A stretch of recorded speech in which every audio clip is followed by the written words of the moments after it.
करुणा सागर भगवान बुद्ध, उनका धम्म और संघ की अनुकंपा से विश्व रत्न बोधिसत्व डॉक्टर बाबा साहब अम्बेडकर की प्रेरणा और मेहनत से भारत भूमि में बुद्ध धम्म दोबारा गतिमान हुआ है।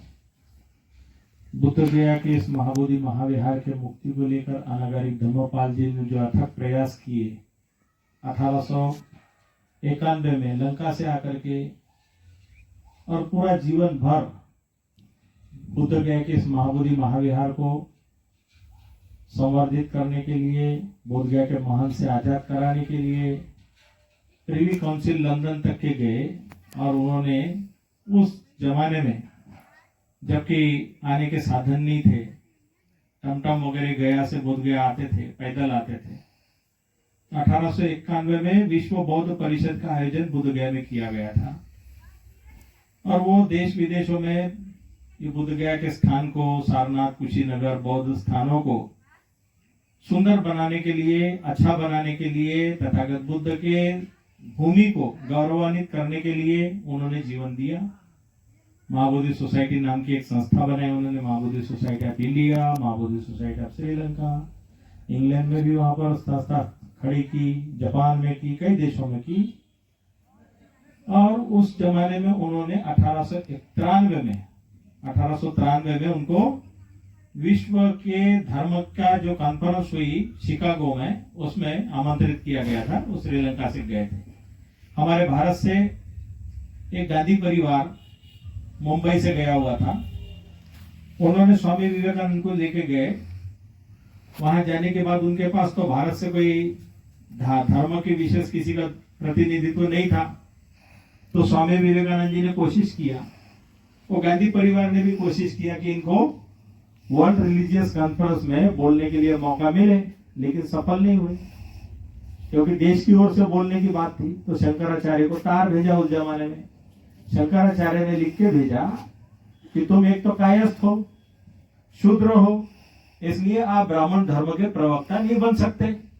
तो स्वामी विवेकानंद जी इतने दुखी हुए कि वो ब्राह्मण धर्म के प्रवक्ता, माने उस समय हिंदू नाम का कोई धर्म नहीं था, उस समय ब्राह्मण धर्म था, तो ब्राह्मण धर्म के प्रवक्ता वो बन नहीं पाए, दुखी थे। तो क्या हुआ कि अंत में अनागारिक धम्मपाल जी ने कहा कि मेरे भाषण में से इनको कम से कम 10 मिनट का समय दिया जाए, क्योंकि ये बुद्ध की भूमि से आए हुए। तो स्वामी विवेकानंद जी को बुद्ध के भूमि से गए हुए हैं, इसलिए अनागारिक धम्मपाल जी ने उनको वहां पर बोलने के लिए, प्रस्तुत करने के लिए अपने समय में से समय का दान दिया। तो इसलिए स्वामी विवेकानंद जी जो है, अनागारिक धम्मपाल जी और ये बुद्ध के इतिहास को भी, बौद्ध संस्कृति को अंत तक के भूल नहीं पाए। और निवेदिता नाम की एक उनकी शिष्या थी, वो यहाँ बोधि वृक्ष के नीचे रात भर बैठ कर रोई थी, बोले देख करके सुअर घूम रहे हैं, यहाँ जानवर काटे जा रहे हैं, इतनी बदतर स्थिति है। स्वामी विवेकानंद जी जो है वो बुद्ध धम्म का अभ्यास करते करते इतने हो गए कि वो बौद्ध भिक्षु बनने वाले थे। बौद्ध भिक्षु बनने वाले थे। जब उनके संप्रदाय वालों को खबर पड़ी, जब वो योग साधना में बैठे थे, तो उनके सिर के ऊपर, ये नस के ऊपर डंडा मार के उनको मर्डर कर दिया स्वामी विवेकानंद का। बहुत सी बातें हैं जो छुपा दी गई। एक बात और आपके सामने, माने कभी कभी विचार आते हैं ना, तो वो विचार आते हैं श्रृंखला। जब वहां शिकागो में कुछ लोग, उन्होंने कहा आपने बहुत अच्छी बातें की है, हम भी आपके धर्म की दीक्षा लेना चाहते हैं। तो कुछ ईसाई लोग, उन्होंने उनसे धर्म दीक्षा लेने के नाम पे दीक्षा ली। वो इतने खुश हुए स्वामी विवेकानंद कि चलो मैंने कुछ अंग्रेजों को दीक्षा दे दी है। तो यहाँ पर उन्होंने खबर भेजी, जो कोलकाता में बेलूर मठ है, बेलूर मठ, वो बेलूर मठ में खबर भेजी कि मेरे माँ बाप का जो पुराना मकान है ना, उसको बेच दो। उसके पैसे से जो बंदरगाह से मेरा बेलूर मठ तक के जो जगह है वहां सजाओ, उसको इतना सुंदर सजाओ कि अंग्रेजों को पता चले कि मैंने तुम्हारे ही ईसाइयों को यहाँ पर हिंदू धर्म में बना के लेके आया हूं। तो इतना सजाना, इतना करना। अब लेके आए स्वामी जी उनको, पानी के जहाज में उनको अपने चेले बना के लेके आए। आने के बाद समस्या यह खड़ी हो गई कि इनको कौन से वर्ण में रखे, क्योंकि बंगाल के ब्राह्मणों ने बोला कि हम तो ये ब्राह्मण बन नहीं सकते हिंदू धर्म में, ये ईसाई लोग आए हुए, तो क्या करें, क्षत्रिय बनाए। अब क्षत्रिय बनाए तो क्षत्रिय विरोध करेगा। वैश्य में रखे, काय में रखे, 4 वर्ण में शूद्र तो बना ही नहीं सकते, दास, सेवक, गुलाम। अंत में क्या हुआ, स्वामी जी ने हाथ जोड़ के माफी मांगी, बोला आप वहां 1 नंबर पे थे भाई, 1 नंबर ही आपका ठीक है, मेरा धर्म तो बोला टॉयलेट है ना, संडास, उसकी तरह से है, जितने पानी डालो, जितने ही सफा करो, अंदर से बदबू आएगा ही, जात पात ऊंच नीच का। ये बातें आपको कोई नहीं बताया। हम भत्ते बनने से पहले नागपुर में पीएचडी कर रहे थे, नागपुर में, वहां रामकृष्ण मिशन का पुस्तकालय है। स्वामी विवेकानंद ने कहा है कि जगन्नाथपुरी का जो मंदिर है ना, बोला कि ये बुद्ध विहार था, ये हमने अपने रंग में रंग लिया है। बहुत सी बातें लिखी है, 2nd वॉल्यूम में लिखा हुआ है। आज जो है हमारे साथ में झारखंड के भंते जी ज्ञान रतन, ये भंते सुरेश ससाई जी से इनकी प्रवर्जा हुई है, सामने बने हैं, और कनान नदी में वहां पर उपसंपदा हुए भिक्खु बने हैं। ये पहले सरकारी नौकरी में थे। अभी आज जो है मधुसूदन कुमार, ये हिनू रांची में रहते हैं, और उनके साथ में 2-3 साथी, अरुण राम और दूसरे अनूप कुमार, उषा देवी, अंजलि जी और माला देवी, ये सभी लोग धर्म स्थान पे आए हैं मिलने के लिए, बातचीत करने के लिए।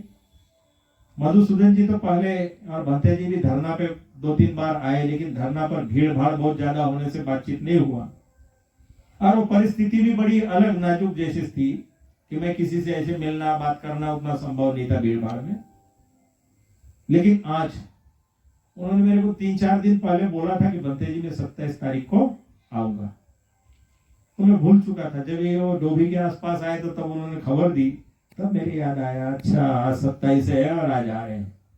तो यहाँ पर कुछ चावल सामान लेके भंते जी और तमाम उपासक उपासिकाएं इस बुद्धगया के महाबोधि महाविहार के मुक्ति आंदोलन में, बोधगया टेम्पल एक्ट 1949 जो संविधान विरोधी है, लोकतंत्र विरोधी है, देश विरोधी है, ये उस जमाने में बना हुआ है जब भारत का संविधान लागू नहीं हुआ था, उस समय का बोधगया टेम्पल एक्ट है। उस एक्ट में एक धर्म विशेष का आदमी अध्यक्ष होता है, जिलाधिकारी गया, तो अन्य धर्म का कोई भी व्यक्ति जिलाधिकारी IAS पढ़ा हुआ है, वो सिख का हो, मुस्लिम का हो, जैन का हो, लिंगायत का हो, बुद्धिस्ट का हो, यहाँ कलेक्टर नहीं बन सकता, क्योंकि यहाँ बनेगा तो वो बोधगया टेम्पल एक्ट 1949 अनुसार। अब उसमें से 2013 में जो बम डाले थे, एक संशोधन छोटा सा किया, हिंदू शब्द निकाल दिया जिलाधिकारी गया में से, जो हिंदू अध्यक्ष होगा। लेकिन गया में विष्णुपद बोलते हैं ना, विष्णुपद, उसका भी अध्यक्ष वही रहते, जिलाधिकारी गया। तो इसलिए वो लोग उन्हीं आदमी को रखेंगे जो ब्राह्मण पुरोहितों के माने प्रशंसा करेगा, उनको आगे करेगा, और बुद्धिस्ट का डोनेशन इधर से उधर करेगा, उसके लिए रखा जाता है जिलाधिकारी गया। तो हम कहते हैं कि भाई जिस तरह से सभी धर्मों के मानने वाले लोग हैं, सभी संप्रदाय के मानने वाले लोग हैं, वो तमाम अपने अपने धर्म के मानने वाले लोग क्या करते हैं, वो अपने अपने संचालन करते हैं, उसका मैनेजमेंट करना है, पब्लिकेशन करना है, वो करते हैं। लेकिन हम भारत के जो बौद्ध है, तो ये हमारे दुनिया के बौद्धों का स्थान बुद्ध गया है, ये बौद्धों के हाथों में उसकी व्यवस्था नहीं है। तो इसलिए हम वो महाबोधि विहार जो है वो बौद्धों का है, विरासत बौद्धों की है, उस विरासत का मैनेजमेंट जो है वो बौद्धों के हाथों में हो। पटना में आपने देखा होगा महावीर मंदिर है रेलवे स्टेशन के सामने, वहां के दान से वो लोग महावीर कैंसर संस्थान चलाते हैं, कुछ स्कूल चलाते हैं 3-4। लेकिन ये दुनिया के बौद्धों का स्थान, यहाँ तो विदेशी मुद्रा आती है, तो यहाँ के दान से इंटरनेशनल लेवल का स्कूल चला सकते हैं, कॉलेज चला सकते हैं, दवाखाना चला सकते हैं। लेकिन यहाँ पर न स्कूल है, दवाखाना है, और 4-5 भंते लोग चले जाए तो उनको खाना तक की नहीं दे, ऐसी कमेटी है। तो इसलिए हम चाहते हैं कि बौद्धों का स्थान है, उसका मैनेजमेंट बौद्धों के हाथों में हो, स्पेशल बौद्धों का हो, सरकार की देखरेख में हो, लेकिन सरकार के लोगों का डायरेक्ट उसमें इन्वॉल्व ना हो। जिस तरह से सिखों के सभी कमेटियां चलती है, उस तरह से बौद्धों का भी अपना चले। अब बौद्धों की जमीनें कहाँ गई 2500 साल में, उसके बारे में हम चर्चा नहीं कर रहे, क्योंकि यहाँ मुगल आक्रमण आए तो आक्रमणकारियों ने समन और बामन, जो माने समन संस्कृति थी, समनों की जमीनें जो थी, वो सब बामनों ने और मुगलों ने मिलकर के आधी आधी बांट ली, सब जगह बांट ली। वाघा बॉर्डर पे जो अटारी बॉर्डर है, इधर के जो इधर वाघा बॉर्डर, उधर अटारी बॉर्डर, जो हिंदुस्तान पाकिस्तान, वो भी महाबोधि विहार की जमीन। जितने भी मठ है, मठ शब्द जो है, मठ शब्द बौद्धों के लिए आता है। ब्राह्मणों का होता है आश्रम, उनकी आश्रम व्यवस्था थी, तो बौद्धों के मठ सब हत्या करके गड़प करके बैठे हैं, और ये महाबोधि विहार जो है उसका व्यवस्थापन भी उनके हाथ में है, कब्जा किए हुए हैं। मेजोरिटी में वही लोग हैं, डोनेशन आता है, दान देने वाले देके चले जाते हैं, बाहरी आदमी जानता नहीं है कि यहाँ हो क्या रहा है। तो हम लोग भक्त सुरेश ससाई जी के समय से आंदोलन चला रहे हैं। आंदोलन की वजह से हम मैनेजमेंट में 6 साल रहे। 1995 से 2001 तक के मैं महाबोधि विहार का प्रमुख भी रहा हूँ। तो तमाम हमारे पुराने साथी सहयोगी जो भी जहां तहां से आ रहे हैं, धरना पर दान देने के लिए आते हैं, क्योंकि ये धरना पर जो आने वाला इनकम और डोनेशन था, ये अप्रैल महीने से बंद करा दिया। सरकारी कर्मचारियों के एसोसिएशन को साथ जोड़ के कुछ लोगों ने सरकारी कर्मचारियों को पैसा खींच के अलग अलग प्रोग्राम चला रहे हैं। हम बुद्धगया में बुला रहे हैं लोगों को, क्योंकि जख्म बुद्धगया में है, मलम पट्टी बुद्धगया में लगानी है, लेकिन कुछ लोग उनको दिल्ली में लेके जा रहे हैं, दिल्ली में मलम पट्टी कराना चाहते हैं।